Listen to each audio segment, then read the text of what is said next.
आज हम लोग मोहन राकेश जी के द्वारा लिखी गई एक कहानी मलबे का मालिक पढ़ेंगे। तो चलिए कहानी शुरू करते हैं। 7.5 साल बाद वे लोग लाहौर से अमृतसर आए थे। हॉकी का मैच देखना तो बहाना ही था। उन्हें ज़्यादा चाह उन घरों और बाजारों को फिर से देखने का था जो 7.5 साल पहले उनके लिए पराए हो गए थे।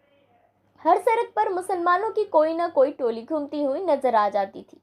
उनकी आंखें इस आग्रह के साथ वहां की हर चीज को देख रही थी जैसे वह शहर साधारण न होकर एक अच्छा खासा आकर्षण केंद्र। तंग बाजारों में से गुजरते हुए वे एक दूसरे को पुरानी चीजों की याद दिला रहे थे। देख फतेहदीना, मिश्री बाजार में अब मिश्री की दुकान पहले से कितनी कम हो गई है। उस नुक्कड़ पर सूखी भटियारिन की भट्टी थी जहां अब वह पान वाला बैठा है। यह नमक मंडी देख लो खान साहब, यहाँ की एक एक ललाइन वह नमकीन होती थी कि बस। बहुत दिनों के बाद बाजारों में तुर्रेदार पगड़ियाँ और लाल तुर्की टोपियाँ नजर आ रही थी।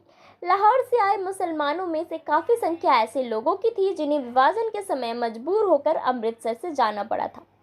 7.5 साल बाद आए अनिवार्य परिवर्तनों को देखकर कहीं उनकी आंखों में हैरानी भर जाती और कहीं अफसोस घिर जाता। वल्ला, कटरा जयमल सिंह इतना चौड़ा कैसे हो गया? क्या इस तरफ के सब मकान जल गए थे? यहाँ हकीम आसिफ अली की दुकान थी ना, अब यहाँ एक मोची ने कब्जा कर रखा है। और कहीं कहीं ऐसे भी वाक्य सुनाई दे जाते, वली, वह मस्जिद जो कि तो खरी है, इन लोगों ने इसका गुरुद्वारा नहीं बना दिया। जिस रास्ते से भी पाकिस्तानियों की टोली गुजरती, शहर के लोग उत्साह से उस तरफ देखते रहते। कुछ लोग अब भी मुसलमानों को आते देखकर आशंकित से रास्ते से हट जाते, जबकि दूसरे आगे बढ़कर उनसे बगल गिर होने लगते। ज़्यादातर वे ये अंग उत्सुकों के साथ ऐसे ऐसे सवाल पूछते कि आजकल लाहौर का क्या हाल है। अनारकली में अब पहले जितनी रौनक होती है ही नहीं। सुना है सहाल में गेट का बाजार पूरा नया बन गया है। कृष्णा नगर में तो कोई खास तब्दीली नहीं आई। वहां का रिश्वतपुरा क्या वाकई रिश्वत के पैसों से बना है? कहते हैं पाकिस्तान में अब बुर्का बिल्कुल उड़ गया है। यह ठीक है। इन सवालों में इतनी आत्मीयता झलकती थी कि लगता था लाहौर एक शहर नहीं, हजारों लोगों का सगा संबंधी है जिसके हालचाल जानने के लिए उत्सुक है। लाहौर से आए लोग उस दिन शहर भर के मेहमान थे जिनसे मिलकर अब और बातें करके लोगों को बहुत खुशी हो रही थी। बाजार बासा अमृतसर का एक उजरा सा बाजार है जहां विभाजन से पहले ज़्यादातर निचले तबके के मुसलमान रहते थे। वहाँ ज़्यादातर बासों और सहतीरों की दुकानें थी, ये जो सब की सब एक ही आग में जल गई थी। बाजार बासा की वह आग अमृतसर की सबसे भयानक आग थी जिससे कुछ देर के लिए तो सारे शहर के जल जाने का अंदेशा पैदा हो गया था। बाजार बासा के आसपास के कई मोहल्ले को तो उस आग ने अपनी लपेट में ले ही लिया था। खैर, किसी तरह वह आग काबू में आ गई थी। पर उसमें मुसलमानों के एक एक घर के साथ हिंदुओं के भी 4-6 घर जलकर राख हो गए थे। अब 7.5 साल बाद उनमें से कई इमारतें फिर से खड़ी हो गई थी, मगर जगह जगह मलबे के ढेर में ये भी मौजूद थे। नई इमारतों के बीच बीच वो मलबे के ढेर एक अजीब वातावरण प्रस्तुत कर रहे थे। बाजार बासा में उस दिन भी चहल पहल नहीं थी क्योंकि उस बाजार में रहने वाले ज़्यादातर लोग तो अपने मकानों के साथ ही शहीद हो गए थे और जो बचकर चले गए थे उनमें से भी शायद किसी में भी लौट आने की हिम्मत नहीं रही। सिर्फ एक दुबला पतला बुढ़ा मुसलमान उस दिन उस वीराना बाजार में आया और वहाँ की नई और जली हुई इमारतों को देखकर जैसे भूल भुलैया में पड़ गया। बाई तरफ जाने वाली गली के पास पहुंचकर उसके पैर अंदर मुड़ने को हुए, मगर फिर वह हिचकिचाकर वहां बाहर ही खड़ा रह गया, जैसे उसे विश्वास ही नहीं हुआ कि यह वही गली है जिसमें वह जाना चाहता है। गली में एक तरफ कुछ बच्चे कीड़ी कीड़ा खेल रहे थे और कुछ फासले पर दो स्त्रियां ऊंची आवाज में चीखती हुई एक दूसरे को गालियां दे रही थी। सब कुछ बदल गया मगर बोलियां नहीं बदली। बूढ़े मुसलमान ने धीमे स्वर में अपने से कहा और छड़ी का सहारा लिए खड़ा रहा। उसके घुटने पजामे से बाहर निकल आ रहे थे। घुटनों से थोड़ा ऊपर शेरवानी में 3-4 पैबंद लगे थे। गली से एक बच्चा रोता हुआ बाहर आ रहा था। उसने उसे पुचकार कर, इधर आ बेटा, तुझे चीज़ी देंगे। और वह अपनी जेब में हाथ डालकर उसे देने के लिए कोई चीज़ ढूंढने लगा। बच्चा एक क्षण के लिए चुप कर गया, लेकिन फिर उसी तरह होठ बिसूर कर रोने लगा। एक 16-17 साल की लड़की गली के अंदर से दौड़ती हुई आई और बच्चे को बाह में दबाकर गली में लेकर चली गई। बच्चा रोने के साथ साथ अब अपनी बाह छुड़ाने के लिए भी मचलने लगा। लड़की ने उसे अपनी बाहों में उठाकर साथ सटा लिया और उसका मुंह चूमती हुई बोली, चुप कर कसम खाने, रोएगा तो वह मुसलमान तुझे पकड़ कर ले जाएगा। कह रही हूँ चुप कर। बूढ़े मुसलमान ने बच्चे को देने के लिए जो पैसे निकाला था वह उसने वापस जेब में रख लिए। सिर से टोपी उतार कर वो थोड़ा खुजलाया और टोपी अपने बगल में दाब ली। उसका गला खुश्क हो रहा था और घुटना थोड़ा थोड़ा काँप रहा था। उसने गली के बाहर की एक बंद दुकान के तख्ते का सहारा ले लिया और टोपी को फिर से सिर पर लगा ली।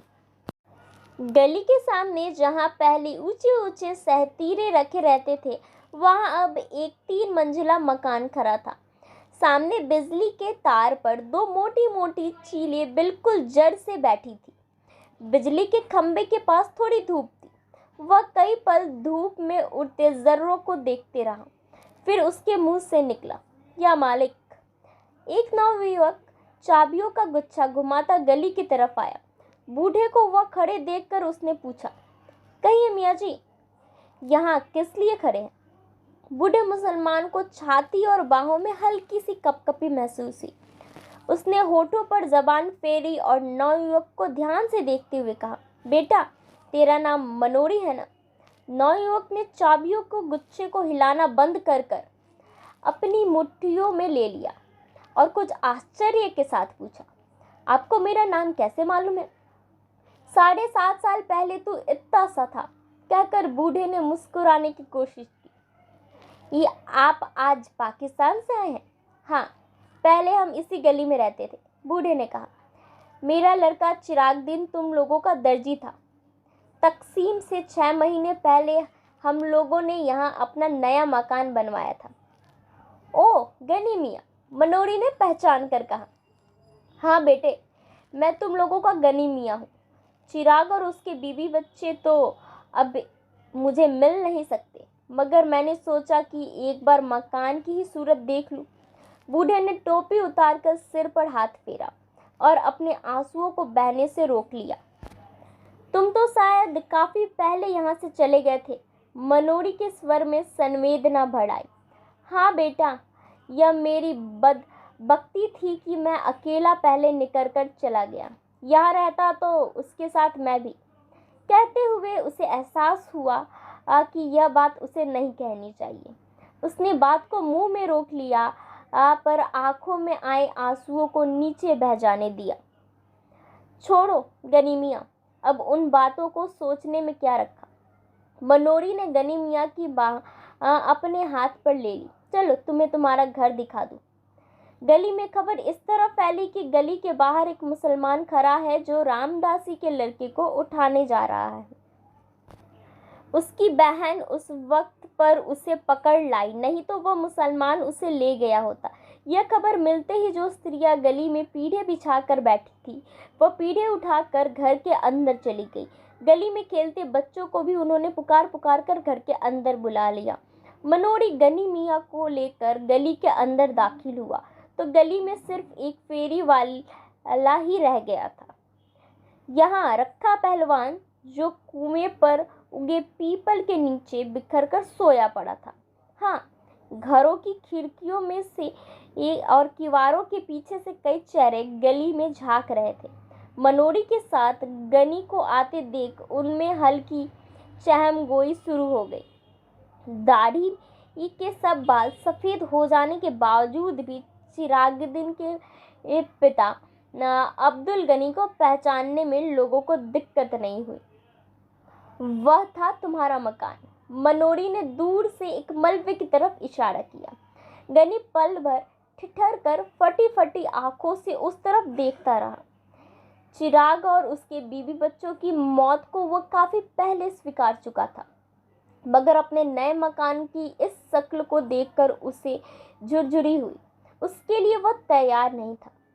उसकी जबान पहले से और खुश्क हो गई और घुटने भी ज्यादा कांपने लगे। यह मलबा? उससे ये अविश्वास के साथ पूछ लिया। मनोरी ने उसके चेहरे के बदले हुए रंग को देखा। उसकी बाहों को थोड़ा और सहारा देकर जर से स्वर में उत्तर दिया, तुम्हारा मकान उन्हीं दिनों जल गया था। गनी छड़ी का सहारा लेते हुए चलते हुए एक किसी तरह मलबे के पास पहुंच गया। मलबे में अब मिट्टी ही मिट्टी थी, जिसमें से जहां तहां टूटी हुई और जली हुई ईंट बाहर झांक रही थी। लोहे और लकड़ी का सामान उनमें से कब का निकल जा चुका था। केवल एक जले हुए दरवाजे का चौखट न जाने कैसे बच रह गया था। पीछे की तरफ 2 जली हुई अलमारियां थी, जिनकी कालीक पर अब भी सफेदी की हल्की हल्की तह उभर आई थी। अब मलबे को पास से देखकर गनी ने कहा, यही बाकी रह गया था, यह। और उसके घुटने जैसे जवाब दे गए और वह वही जले हुए चौखट को पकड़कर बैठ गया।